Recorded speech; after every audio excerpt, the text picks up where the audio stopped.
hoy para aprender mucho con ella en el hábito del buen vivir, con un tema que creo que más bien una pregunta que todos nos hacemos: ¿por qué estoy gorda? ¿O por qué estoy gordo? La respuesta nos la va a dar aquí Luisa Ortega. Un aplauso para recibirla aquí en este escenario, a nuestra querida Luisa, la nutrióloga de Radio Mujer. Bienvenida, Luisa.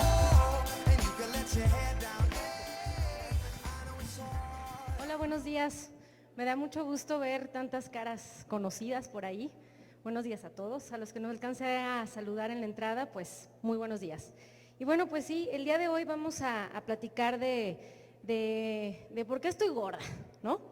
Citando a Marta Alicia Chávez, quiero dejar claro que el término gordo no lo estamos utilizando como algo despectivo, sino como un término que es socialmente aceptado para definir algo que yo creo que todavía no nos empieza a quedar claro.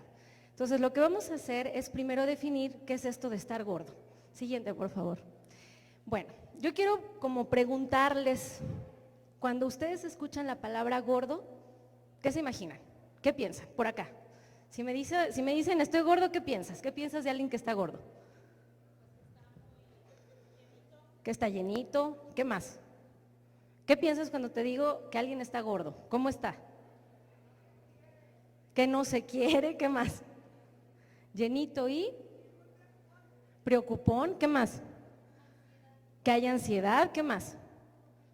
Llenito y si se fijan todos los que me han contestado, ¿qué? ¿No? Pones la mano así. O sea, que hay más de algo donde no debe haber, ¿no?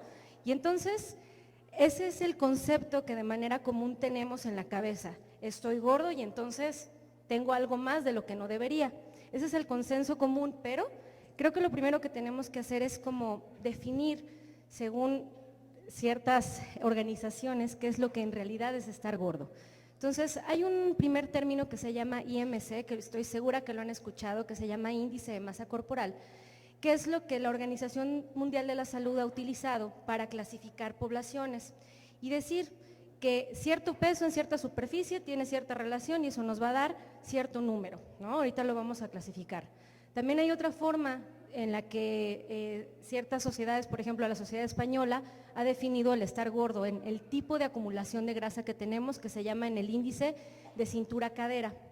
También hay otro tipo de clasificación para decidir si estamos gordos o no, que se llama el tipo de acumulación de grasa, y también otra forma de definirlo sería a través de la circunferencia de cintura. Siguiente, por favor. Entonces, hablando primero de este índice de masa corporal, decíamos que, les voy a decir honestamente, las nutriólogas es un número que no nos sirve de absolutamente nada, sirve para clasificar las poblaciones en un peso normal, un peso bajo, un peso en sobrepeso o algún grado de obesidad. Y es simplemente un peso que hay en cierta superficie, esa es la relación. Y entonces la clasificación es más o menos así. Tenemos que, si yo divido mi peso entre el cuadrado de mi estatura, voy a tener la relación que hay entre peso y estatura, punto. No me dice si eso es normal para una mujer o para un hombre, o sea, no tome en cuenta el género, no tome en cuenta la anchura de los huesos, que sería la complexión, y no tome en cuenta la edad, simplemente habla de peso con estatura, punto. Entonces no nos va a servir como para decidir si alguien realmente está gordo o no, simplemente para clasificar, ¿sí? Y entonces, bueno, de manera ideal, si nosotros tenemos un peso entre un cuadrado de una estatura y la relación sale entre 18.5 y 24.9, entonces me puedo llamar normal. O sea, el peso que tengo está bien para la estatura que tengo, pero no estamos hablando de porcentaje de grasa, nomás de peso para estatura, ¿sale? Bueno, siguiente, por favor. Lo siguiente sería hablar del índice cintura-cadera, que es un segundo intento para hablar acerca de dónde está proporcionado el contenido de grasa de un paciente, ¿no? El contenido de grasa de manera general podemos decir que se contiene o en la parte media del cuerpo o en la parte de abajo. Y entonces, para decidir si yo tengo, por ejemplo, un riesgo cardiovascular, es decir, más grasa en el abdomen que en la cadera, se mide la circunferencia de cintura, la circunferencia de cadera, se hace una división y se saca un número para saber qué tipo de acumulación tengo yo de manera más marcada, si es una acumulación en cadera o si es una acumulación en cintura. Siguiente, por favor. Y entonces tenemos que a la hora de medir nuestra circunferencia de cintura y nuestra circunferencia de cadera, hacemos la división y salen o pueden salir 3 números. Si la división de esas 2 medidas que yo tomé sale en 0.8 o menor, quiere decir que la acumulación que yo tengo es de manera prominente en la parte de la cadera y no en el abdomen, por lo que mi riesgo cardiovascular o el riesgo de enfermarme de problemas del corazón es menor, porque no tengo tanta grasa aquí. Ahora, si yo hago esa división y el resultado sale entre 0.8 y 0.85, ¿sí? Quiere decir que tengo una clasificación donde sí acumulo un poco más de grasa en la parte media, entonces mi riesgo es un poco, vamos a llamarle riesgo mediano, ¿no? Y si esa división sale de 0.85 o mayor, quiere decir que la forma en la que yo acumulo la grasa es en la parte media, ¿sí? Y entonces el riesgo que tengo de padecer enfermedades cardiovasculares, por supuesto, es mayor, ¿sí? Siguiente, por favor. Y entonces de manera común lo conocemos así, como cuerpo de manzana o como cuerpo de pera, o lo acumulo en la parte del medio o lo acumulo en la parte de abajo. Hay que dejar claro aquí que el tipo de acumulación de grasa se relaciona con diferentes tipos de enfermedades. Normalmente, cuando yo tengo un tipo de acumulación de grasa tipo manzana, que es en la parte media del cuerpo, vamos a tener un mayor riesgo de padecer problemas, por ejemplo, que se relacionan con cardiopatías, con problemas de corazón, aterosclerosis, el colesterol en niveles que no debe de estar, los triglicéridos en niveles que no deben de estar, etcétera. Y el tipo de acumulación de grasa, que es como de pera, que es en la parte de abajo, entonces se puede relacionar a tener un menor riesgo cardiovascular, pero también, por ejemplo, al aumento de la incidencia de cánceres, por ejemplo, cervicouterinos, por ejemplo, porque la grasa tiene esta como, ¿cómo llamarle?, característica en la que hace que en la zona en la que esté se crea como un estado inflamatorio crónico. Antes se creía que las funciones de la grasa eran simplemente hacer que no nos quedara el pantalón, ¿no? Hacernos ver como que no nos gustaba cómo nos quedaba la ropa. Pero ahora se sabe que la grasa o las funciones de la grasa van mucho más allá que simplemente alterarnos la talla. Tiene que ver con una serie de funciones neuroendocrinas, ¿sí? Crea una serie de sustancias que van a crear un estado inflamatorio crónico y entonces si hay mayor contenido en la parte de abajo, pues voy a tener mayor incidencia de problemas de esta zona.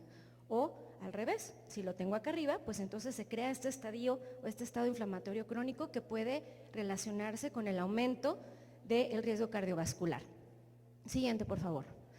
Ahora, de lo que yo quiero hablarles, de este tipo de acumulación de grasa en específico, siguiente, por favor, es de este tipo de acumulación de grasa que luego como que no la tenemos muy pensada. El tipo de acumulación de grasa que se llama pera invertida es muy interesante porque entonces yo estoy segura que conocen a más de una persona que tiene este tipo de acumulación.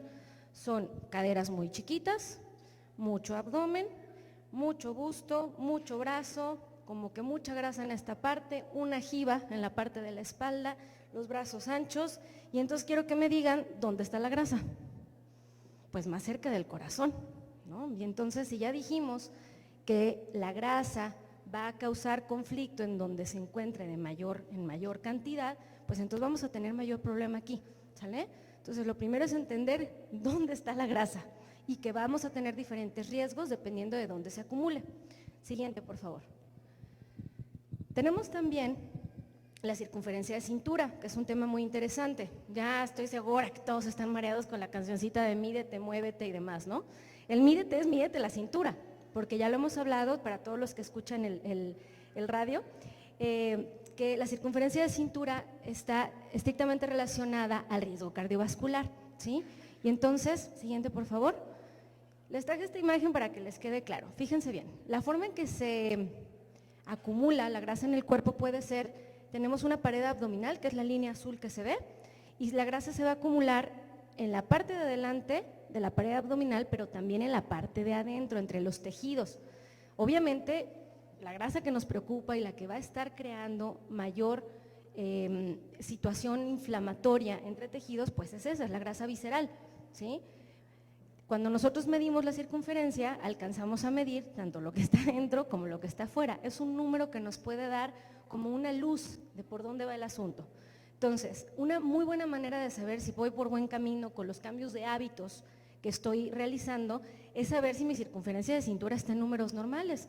Entonces, un ideal en una mujer es agarrar la cinta, me la pongo en la parte más pequeña de mi cuerpo, que es donde está la última costilla, que es una forma de medirlo, y si mide 80 quiere decir que voy por buen camino, tengo menos riesgo cardiovascular, tengo menos grasa entre los tejidos, ¿sí? Sobre todo los tejidos viscerales, pero si me la estoy midiendo y estoy viendo que está en 100, 110, 120, y no quiero decir que tantos números, pues entonces quiere decir que algo no estoy haciendo bien, que algo de los hábitos que estoy teniendo en mi vida no me están llevando a tener menor contenido de grasa visceral, ¿sale? Bueno, siguiente por favor. Ahora, vamos a hablar de los culpables. ¿Qué es eso de ahí? ¿Y por qué creen que tienen la culpa? El tema es el sedentarismo, ¿sí? Ojo, el aumento de grasa en el cuerpo se puede ir dando por haberme mantenido sentado durante mucho tiempo, ¿sí? Y entonces algunos me dirán, ay no, si yo me paso muchas horas sentado, pero sí me muevo. Y les voy a platicar, es un ejemplo que ya les he mencionado en el radio y es un estudio que a mí me gustó mucho, es un estudio que se hizo en 2010 en mujeres que estaban en posmenopausia, pero se hizo un estudio donde se clasificaron dos grupos. Se hizo un grupo que se le llamó grupo de mujeres sedentarias y un grupo que se llamó grupo de mujeres no sedentarias. Y entonces al grupo sedentario eran mujeres que se mantenían…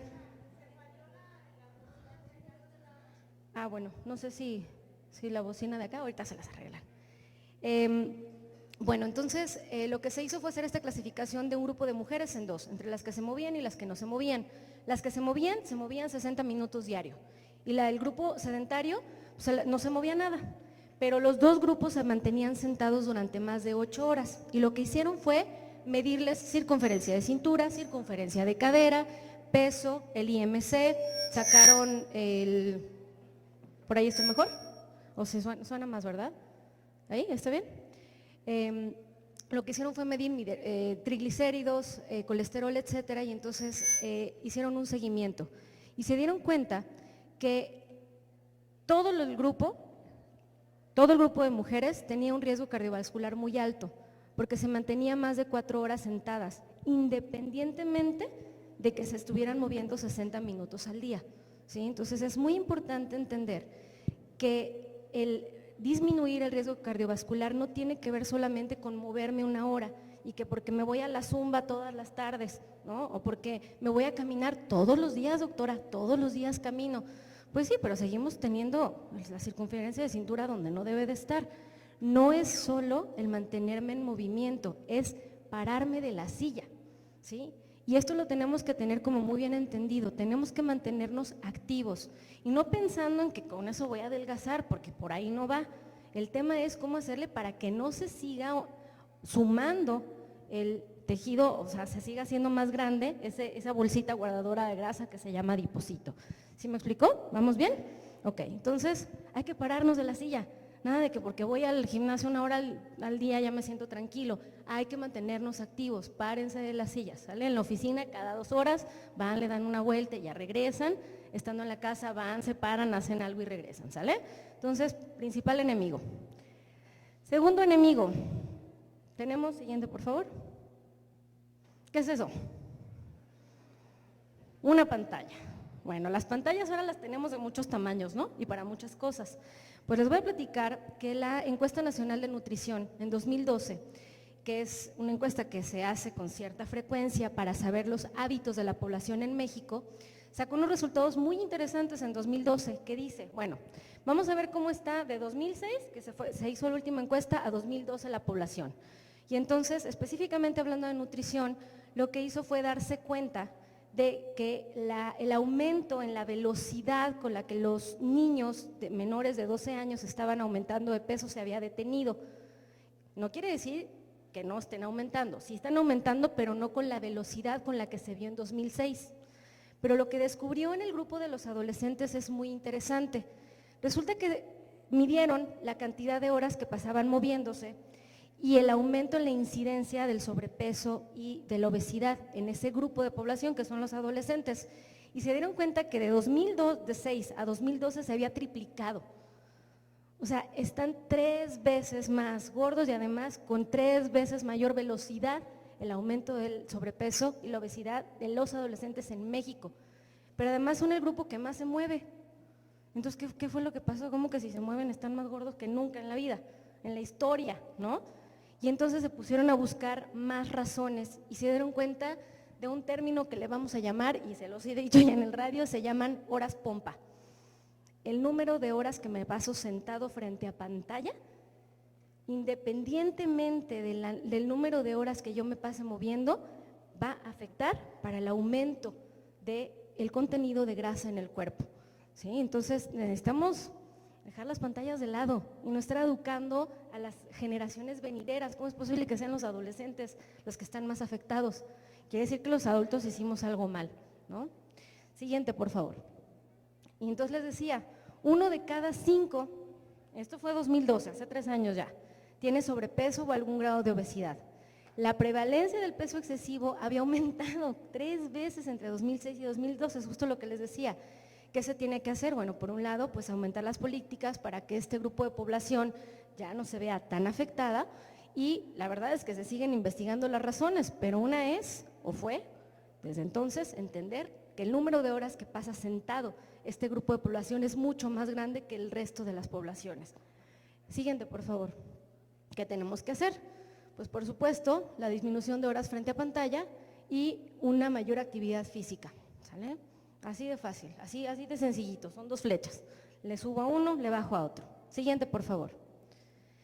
Aquí les puse una tablita que, si alguien la quiere, se las puedo pasar, está muy sencilla. Esta está basada en las recomendaciones que hace la Organización Mundial de la Salud desde 2010. Antes nos decían, 30 minutos de ejercicio es más que suficiente para disminuir el riesgo cardiovascular, para que no se te siga acumulando la grasa en la parte media. Pero ¿qué creen? Va un poco más allá de eso. Desde 2010 sabemos que depende la cantidad de ejercicio del grupo de población que estemos hablando. Se clasifica de 5 a 11 años, de 12 a 17, de 18 a 64, que es la gran mayoría, o de más de 65 años. Tenemos que poner o puntualizar que va a haber frecuencia de ejercicio, intensidad de ejercicio, tiempo de ejercicio y tipo de ejercicio. Estas características, que si las leen como un acrónimo dice FIT, F-I-T-T, FIT, frecuencia, intensidad, tipo y tiempo, va a depender del grupo de población al que pertenezcas. Entonces, por ejemplo, si yo soy un paciente de más de 65 años, la frecuencia con la que tengo que hacer el ejercicio es de al menos 5 veces a la semana. La intensidad con la que lo tengo que hacer es de vigoroso a intenso. El tiempo que lo tengo que hacer es de entre 75 a 150 minutos por semana, y el tipo de ejercicio sería resistencia. Dices, pero si a mí nomás me habían dicho que hiciera cardio. Pues sí, pero ¿qué creen? Necesitamos músculos, ¿sí? Y los músculos, la única manera que tienen de crearse o mantenerse en el número en el que están es con el ejercicio de resistencia, ¿sí? Y en un paciente de más de 65 años que tiene un proceso normal de pérdida de masa muscular que se llama sarcopenia, pues es muy importante ponerse a hacer ejercicio de resistencia, ¿sale? Entonces, quiero que quede claro que hay que empezar a individualizar el tipo de ejercicio que estén haciendo, y que esta es una primera como buena clasificación que podemos tener a la mano. Está gratis en internet. Si ustedes buscan recomendaciones de la Organización Mundial de la Salud 2010 para ejercicio, ahí viene. Es todo un PDF gratis para ustedes. Y si la quieren en la tablita, también es de ustedes. Siguiente, por favor. Ahora, quiero que me digan qué opinan de esto. ¿Qué opinan? Ay, qué bonito, ¿verdad? ¿Qué creen? La plática de hoy se llama ¿Por qué estamos gordos?, ¿no? Ya dijimos que unas porque nos la pasamos más horas sentados que parados, ¿no? Y porque tenemos un mal concepto de estar gordos. Ahora, esta respuesta que me acaban de dar todos ustedes es otra de las razones por las cuales seguimos gordos. Sigue siendo socialmente aceptado esto. Sigo pensando que, ay, qué lindo, ay, qué chulo, mira nomás el cachetito, ¿no? Sigo pensando que está bien. Y sigo teniendo esta línea borrada entre lo que es estar normal y lo que es tener sobrepeso. Sigo pensando que tener sobrepeso es algo gracioso y algo de lo cual vale la pena burlarse. Y de que, ay, mira que, ay, está gordito, ¿no? Y entonces necesitamos empezar a entender que, fíjense, todo esto nace porque en consulta, con mucha frecuencia a la hora que hacemos la historia clínica, preguntamos, antecedentes, ¿alguien de tu familia tiene sobrepeso o obesidad?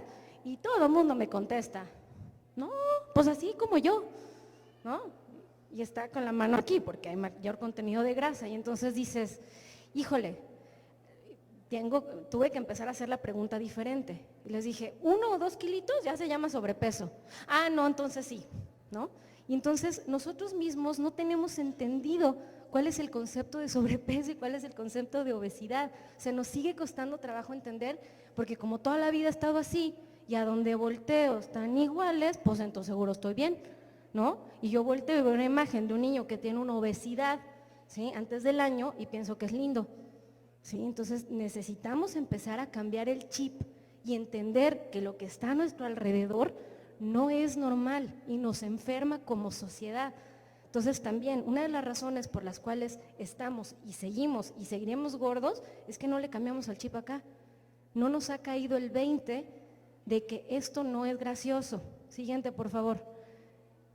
Y que entonces, siguiente, por favor. El sobrepeso y la obesidad sigue siendo algo que es socialmente aceptado y tiene que dejar de ser. En alguna ocasión fue un doctor, el doctor Benjamín Gómez, que es nefrólogo, y nos decía, es que ser sano está bien y está bien que tú seas sano, pero no solo tienes la obligación, sino el derecho de decirle al otro que lo sea.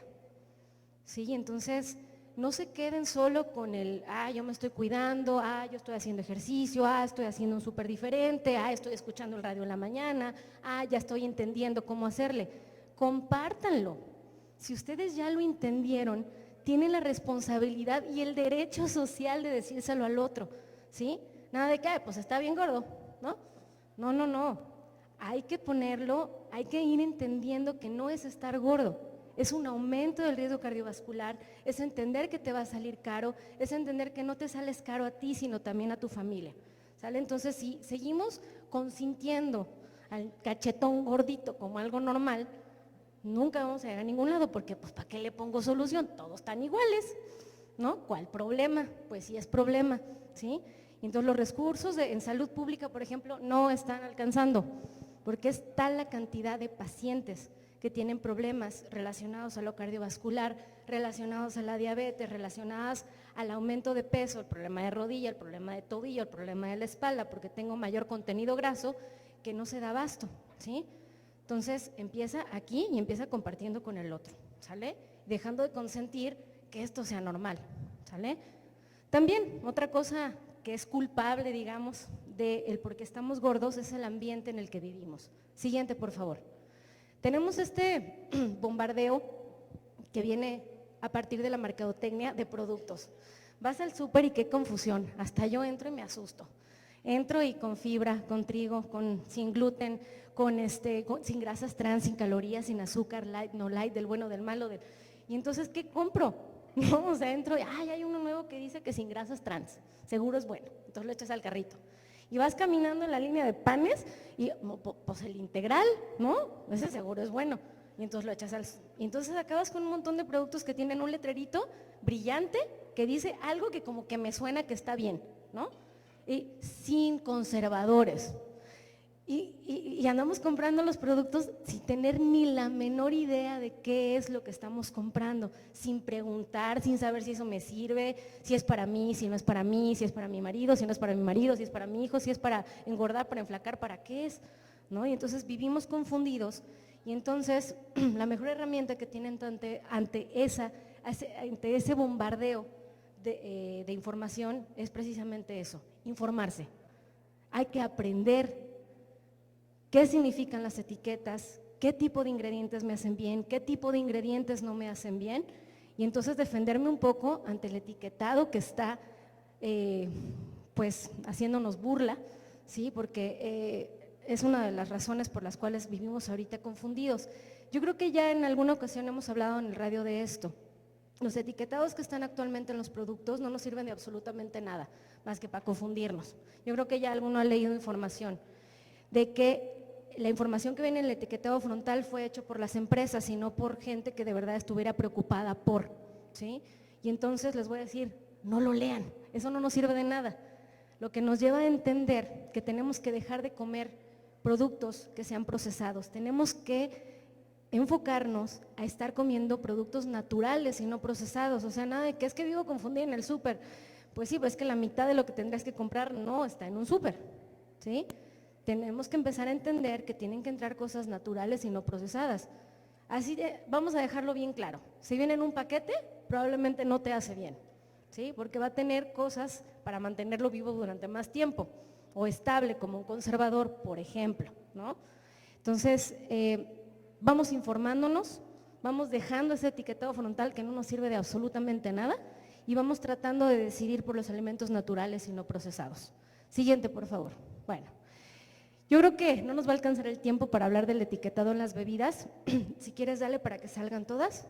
Pero quiero dejarles un mensaje, por favor, muy claro. En las bebidas tenemos la manía de estar consumiendo una cantidad impresionantemente alta de calorías en forma de líquido, en golosinas líquidas. Y entonces, cuando ustedes tengan un refresco enfrente o una bebida, por favor, léanlo, ¿sí? Léanlo, voltéenle y donde dice ingredientes, van a ver, van a buscar con qué está endulzado, van a buscar cuánto sodio tiene, van a buscar qué cantidad de carbohidratos tiene y los tipos de endulzantes que van a poder encontrar de manera común son azúcar, aspartame, acesulfame K, sucralosa y fructosa.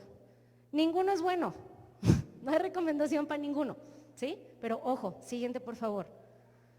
Lo que sí sabemos es que la fructosa y el azúcar específicamente me van a dar calorías extras y además las respuestas metabólicas que tengo ante estos dos azúcares van a disparar una respuesta hormonal que va a hacer que yo empiece a acumular más grasa, ¿sí? Entonces es súper importante que si de todo lo que dije no les queda claro nada más que esto, con eso me quedo tranquila, ¿sí? Necesitan empezar a ver de dónde se están metiendo los azúcares, porque me pasa todos los días con los pacientes, es que yo como bien sano y entonces no le hallamos y por dónde está el azúcar y por dónde está el azúcar. Ah, me tomo 1 litro de jugo de naranja en las mañanas, ¿no? Porque seguimos pensando que los jugos son sanos y no es para todo el mundo, ¿sí? Y menos si somos población mexicana. Siguiente, por favor. Luego vamos a hablar de las horas de sueño.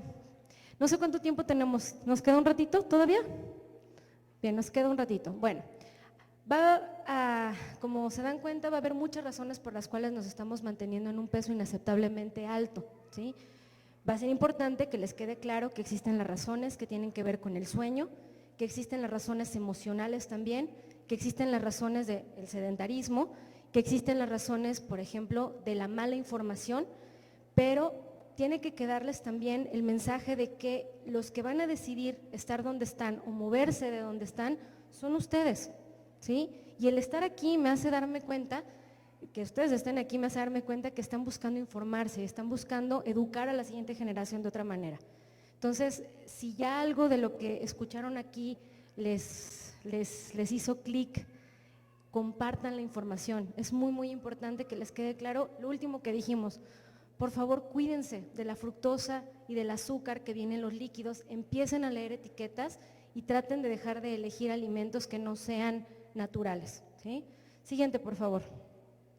Bueno, hemos hablado con cierta frecuencia ya en el radio de estas sensaciones de hambre y saciedad que van a estar determinadas por el número de horas que dormimos, que la verdad nos daría como un tema como de una semana completa. Las sensaciones de hambre y saciedad van a estar determinadas por unas hormonas que se llaman leptina y grelina, que son mensajeros en el cuerpo que me hacen darme cuenta si tengo hambre o si no tengo hambre, ¿sí? La forma en la que estas sensaciones de hambre y saciedad van a estar reguladas en mi cuerpo tiene que ver con el tipo de sueño que yo estoy teniendo. Siguiente, por favor. Si yo estoy durmiendo o no estoy teniendo un sueño reparador, si no estoy durmiendo al menos 6 horas, no voy a tener una regulación de esas hormonas y las señales de hambre y saciedad van a estar alteradas, por lo que cuando inicio el día, en lugar de tener hambre como normalmente debería de tener, voy a estar sin hambre, cuando debería de ser al revés. Lo normal en la mañana es despertarme con hambre y tener la señal activa del hambre. Voy, busco comida, empiezo a comer, me lleno y me quedo satisfecho. Pero si estas señales de hambre y saciedad están volteadas, voy a despertar sin hambre, no como, y a la hora que voy y como, entonces la señal está al revés. No sirve el flotador, no me da la señal de ya estoy lleno, ¿sí? Entonces puedo seguir comiendo y no me doy cuenta. Es otra de las razones por las cuales podemos seguir con un peso inaceptablemente alto, por la cantidad de comida que estamos teniendo, por una mala regulación de las hormonas del apetito que tienen que ver con el tipo de sueño y la cantidad de sueño que estoy teniendo. ¿Sale? Siguiente, por favor. ¿Qué tenemos que hacer? Bueno, empezar a dormir con mejores condiciones, tener una luz adecuada, es decir, no dormir con la pantalla prendida y con la luz aquí, tener un dormir sin ruido. Si necesito tapones de oídos, ya los venden en las farmacias, y si necesito aprender quizás a meditar para dormir sin preocupaciones al siguiente día, ¿sale? Entonces, tener un sueño reparador es una de las mejores formas que tienes para poder alcanzar un peso saludable, para que las señales de hambre y saciedad puedan estar de manera normal durante el día y que puedas tomar decisiones más inteligentes durante el día, ¿sale? Siguiente, por favor.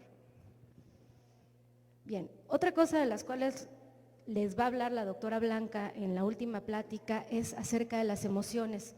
Ya está bien estudiado la relación entre las emociones, la ansiedad, los detonadores hormonales que tenemos ante ese tipo de estímulos y el cómo van a repercutir en el aumento de ciertas hormonas que van a acumular grasa en el cuerpo.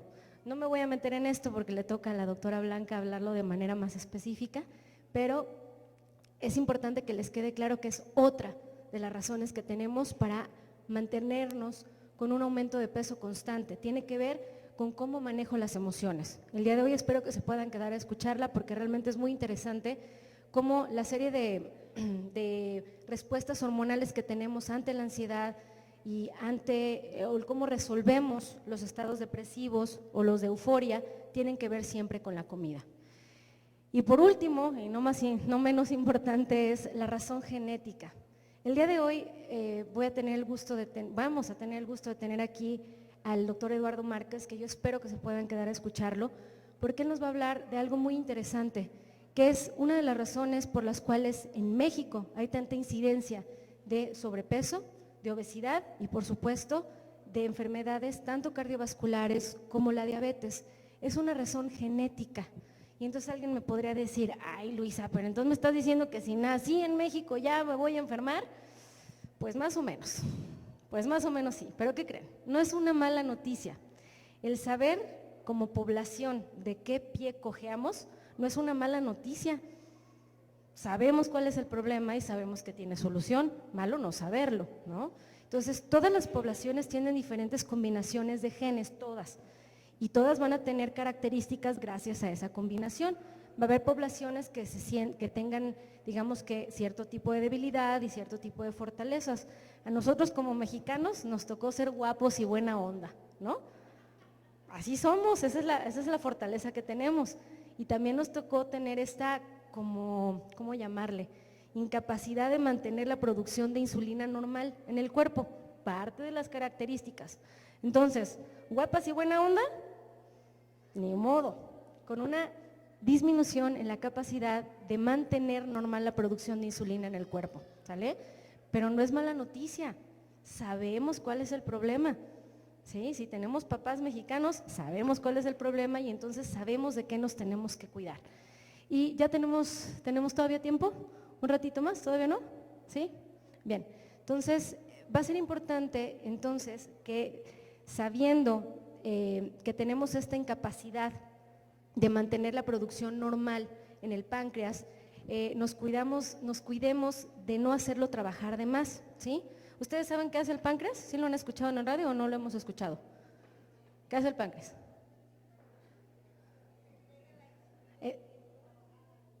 Es el que hace la insulina. ¿Y qué hace la insulina? ¿Para qué sirve? Para meter el azúcar en las células, los niveles de azúcar en sangre. Entonces, fíjense bien, se van a imaginar el torrente sanguíneo como este pasillo, ¿sí? Si nosotros comemos, lo que sucede en el torrente sanguíneo es que se meten como pelotitas, ¿sí? Son moléculas de glucosa. Yo como y se me llena el tubo, ¿sí? Cuando este llenado de tubo se detecta, que es este montón de pelotitas en el torrente sanguíneo, insulina se da cuenta. La insulina lo que hace es abrirle las puertas al tubo, como si se abrieran los pasillitos para que las pelotitas que están aquí en medio se metan a donde se tengan que ir a dar energía, ¿sí? Y entonces, digamos que lo que hace la insulina es permitir el paso de la glucosa que está en el torrente sanguíneo a los tejidos, a donde se tiene que ir.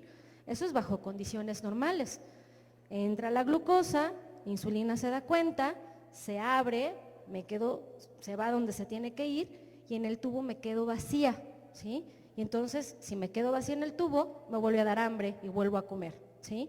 Y entonces, esa regulación se da durante todo el día. Como se llena el tubo, la insulina lo abre, se vacía y así. Entonces, durante todo el día tengo la regulación y cuando tengo un mayor contenido de azúcar en el cuerpo, pues necesito más insulina para poder abrir las puertitas. Y si yo insisto en estarlo haciendo de manera constante, voy a tener que pedirle al páncreas que se ponga a producir más insulina, ¿sí? Imagínense al páncreas como una especie de esponja. Es una esponja que es creadora de esta molécula que se llama insulina. La insulina, imagínensela como una pelota plateada a la que hay que ponerle un brillito y luego una pinturita azul y luego ponerla a chambear, ¿sí? Esto es bajo condiciones normales, tiene un proceso de creación, pero si yo le empiezo a meter azúcar de manera constante al cuerpo, le estoy haciendo así, al páncreas, estoy haciendo que ese proceso sea más rápido y mi páncreas se va a empezar a cansar. O no le alcanza a poner la pintura o no le alcanza a poner el brillito, ¿sí? Y entonces sí crea la insulina, pero la empieza a crear con una menor capacidad o media chafona para hacer el trabajo que tiene que hacer. Y entonces dirías, bueno, pues entonces si las está creando medio chafas, pues ¿qué hacemos? Bueno, el páncreas es muy listo y es muy trabajador. Cuando se empieza a dar cuenta de que está creando insulinas un poco más chafas, en lugar de pedirle al cuerpo que deje de comer azúcar, lo que hace es ponerse a producir más, porque la prioridad es seguir manteniendo el azúcar estable en sangre. Y entonces se pone a producir un montón de insulina, ¿sí? Se sobrecarga y empieza a crear problemas el tener esa cantidad de insulina alta en el torrente sanguíneo. Y entonces yo estoy segura que a más de uno les ha brincado un dato. Supongan que yo soy un paciente que trae una obesidad así, pero a la hora que voy y me saco sangre traigo una glucosa normal. ¿A ustedes les cuadra que yo tenga una obesidad de este tamaño y tengo la glucosa normal? O que no me muevo, como mucho, traigo sobrepeso, pero mi glucosa está re bien. ¿Les ha pasado? ¿Les suena? Es el caso de muchos de los mexicanos. ¿Cómo es posible que mi glucosa siga normal si traigo sobrepeso? Pues la respuesta es el esfuerzo que mi páncreas está haciendo para poder mantener esos niveles de sangre normales. Y entonces no solo tenemos que estar revisando los niveles de azúcar en sangre, tenemos que estar revisando cuál es el trabajo que mi páncreas está haciendo para poder mantener esos niveles de sangre normal. ¿Sí? Y entonces nada de quedarme tranquilo porque pues yo me estoy checando cada año y siempre salgo bien, ¿no? Pues sí, está bien por el esfuerzo que el páncreas está haciendo. Y eso se va a descomponer. En el momento en que se empieza a descomponer o hay una mayor cantidad de insulinas que no funcionan que las que sí, pues entonces los niveles de azúcar en sangre sí se empiezan a elevar, ¿no? Y entonces de azúcar en sangre se empiezan a elevar y entonces sí, yo llego, me tomo el azúcar y está alta, chin, mano. Quiere decir que ahora sí tengo más insulina de la que no funciona que la que sí. Y entonces sí, tenemos que ir a buscarnos. Aún sabiendo eso, tenemos pacientes que deciden no hacer los cambios, ¿no? Y entonces yo los invito a que el día de hoy sea como un detenerme y entender que no solo porque estoy haciendo algunos cambios en mi vida voy a estar bien, necesito estarme checando, necesito estar yendo al médico, necesito estar, además de compartiendo la información y manteniéndome con actividad física, estar haciéndome chequeos que sean individualizados. No porque a mi comadre la dejaron que se hiciera una química sanguínea 35, yo también voy a ir corriendo a hacer mon igual. ¿Tú qué sabes que necesitas algo más? ¿No? Entonces, el mensaje también es este. busquen checarse con los profesionales de la salud, que sean aptos y que tengan, digamos que la orientación para ayudarlos a que se chequen, a saber qué tipo de estudios se deben de estar haciendo, qué tipo de ejercicio deben estar haciendo, hagan este cambio en su vida con una primera cita con el médico, una primera cita, por supuesto, con el apoyo emocional del psicólogo y, por supuesto, con el nutriólogo. Y no es comercial, pero recuerden que los que sabemos de nutrición somos los nutriólogos, los que podemos apoyarlos con respecto a la toma de decisiones, enseñarles esta lata que es la lectura de etiquetas, pues somos los nutriólogos, ¿sale? El médico se va a dedicar a dar el diagnóstico y los nutriólogos nos vamos a dedicar a ayudarlos a que vayan teniendo una pauta de cómo tomar mejores decisiones. Las mejores decisiones empiezan desde el súper, desde lo que entra a mi casa, desde cómo lo voy a preparar, con qué frecuencia me lo voy a comer y cómo me lo voy a estar comiendo, ¿sale? Entonces, bueno, esta es la última de las razones por las cuales estamos gordos y los voy a dejar con el doctor Eduardo Márquez, que nos va a dar una luz mucho más clara de cómo funciona esto en el paciente mexicano.